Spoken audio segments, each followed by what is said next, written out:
लेकिन औरंगी टाउन से मंसूब एक अल्फाज है जो मुझे चुभती है बहुत ज़्यादा कि औरंगी टाउन एशिया की आज भी इतने सालों के बाद कच्ची आबादी है। नजमी साहब, आपसे सवाल है कि औरंगी टाउन का स्टेटस क्या है? क्या आज भी औरंगी टाउन कच्ची आबादी है? क्योंकि 40 से 50 लाख की आबादी है और इस कच्ची आबादी की अल्फाज की वजह से ना हुकूमत सिंध वहाँ पर काम कर रही है, कोई भी सरकारी इदारा वहाँ पर दिलचस्पी से काम करने के लिए तैयार नहीं है। औरंगी टाउन को जो औरंगी डेवलपमेंट प्रोजेक्ट है वो आपको भी पता होगा, वो देखता है, उसको हम कच्ची आबादी नहीं देखते।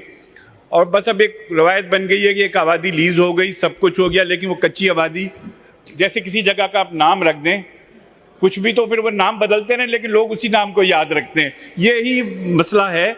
और ये आप कह रहे हैं कि सिंध गवर्नमेंट नहीं करती। सिंध गवर्नमेंट अभी 7 अरब रुपए से जो हब कनाल को दोबारा से बना रही है, उसका बहुत बड़ा बेनिफिशियरी औरंगी टाउन के गरीब लोग होंगे। तो सिंध गवर्नमेंट की नज़र में है और उसको कर रही है सिंध गवर्नमेंट। हम रोज़ एक नया स्लम क्रिएट नहीं कर सकते शहर में, हमें इसको रोकना है। हम रोज़ स्लम क्रिएट करते हैं, this is not the solution कि हम बस लीज देते रहें और नया स्लम क्रिएट हो जाए। ये फिर उन लैंड ग्रैबर्स को भी तकवीत देता है जो आके भाई नई ज़मीन कब्जा करो और लीज ले लो। इस पर बहुत सीरियस थॉट की ज़रूरत है। और हमें या तो बॉम्बे की तरह हमें कानून साजी की ज़रूरत है कि हम वो करें और फिर बाय फोर्स इसको करें। बाय विल कोई फ्लैटों में जाने के लिए तैयार नहीं है। वर्ल्ड बैंक ने भी सर्वे किया, वो भी ये तजवीज़ लेके आए थे, फिर उन्होंने हाथ उठा दिए।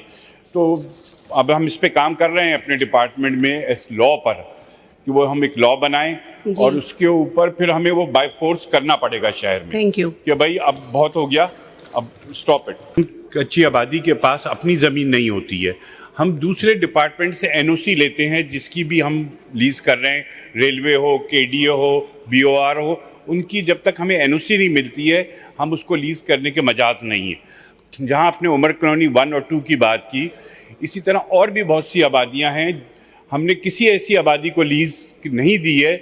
हाँ, लिस्ट में ज़रूर है हमारे पास कि भाई ये कच्ची आबादी है मौजूद, लेकिन नोटिफाइड भी है, लेकिन वहाँ हमने लीज इसलिए नहीं बांटी है कि जब तक रेलवे हमें एनओसी नहीं देगी कि हाँ आप इस जगह कर सकते हैं। इसकी मैं मिसाल दूँ, हिजरत कॉलोनी को उन्होंने एनओसी दी, एक आबादी है जरनलाबाद को उन्होंने एनओसी दी तो हमने की। अगर रेलवे की एनओसी नहीं होगी तो we are not authorise to lease them, ये रखें।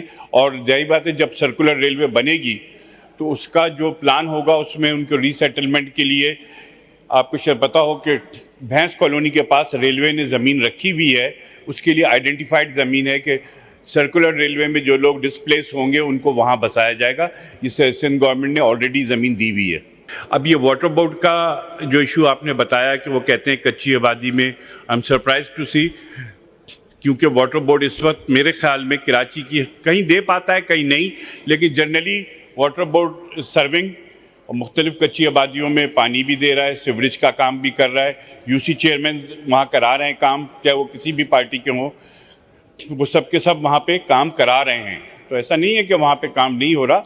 अननोटिफाइड आबादियाँ जो हमने मेंशन की हैं कि ईस्ट में 8 अननोटिफाइड हैं, उसकी एक वजह भी होती है कि हम जब तक वो हमें ये प्रूफ सबमिट करेंगे वो आबादी वाले कि हमारे पास 2011 से यहाँ पे रहने के प्रूफ हैं, तब हम उसको नोटिफाइड कर सकते हैं। जब तक हमें ऐसा नहीं हो सकता कि कोई आज आ जाए और जब तक हमें प्रूव ना करे कि दे आर सिटिंग बिफोर 2011 हम उसको नहीं करेंगे।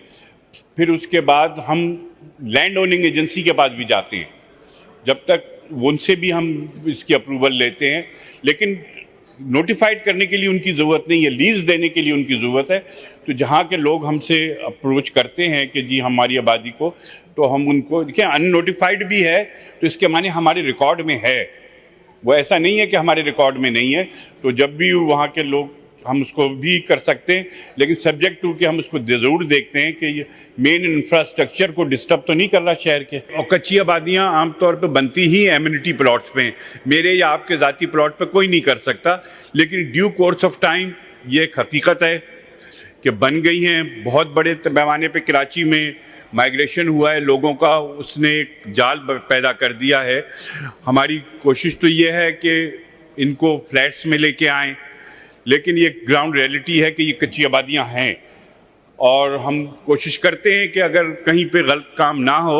और मैं बड़े फ़ख्र से कह सकता हूं कि मेरी मिनिस्ट्री में 3 आदमियों को नौकरी से डिसमिस किया गया है इसी किस्म के कि किसी चीज़ को लीज नहीं होना चाहिए था, उन्होंने की। और आइंदा भी अगर कोई ऐसा होगा तो he will lose his job. Government की कट ऑफ डेट है वो 2011 है कि उससे पहले की कच्ची आबादी को लीज किया जाए। उसके बाद जब कोई आता है तो हमारे पास उसमें जो प्रोसीजर मैं आपको एक्सेप्ट बता दूं कि अगर हम किसी कच्ची आबादी को लेते हैं, सबसे पहले हम उसकी डेट देखते हैं, ऐसे प्रूफ मांगते हैं कि कम से कम अच्छा कच्ची आबादी 40 घरों से कम होगी तो लीज नहीं हो सकती, ये हमारा क्राइटेरिया। फिर हम उनसे सारी वो डिटेल मांगते हैं कि भाई आप अपने हमें प्रूफ दें, वोटर लिस्ट है, बिजली के बिल हैं और ऐसे डॉक्यूमेंट्स जो हमें ये साबित करें कि आप 2011 से पहले के बैठे हुए हैं। प्लस फिर ये होता है कि हम उसकी ज़मीन का तयन करते हैं कि ज़मीन का ओनर कौन है, BOR है, KDA है, रेलवे है, कोई भी है।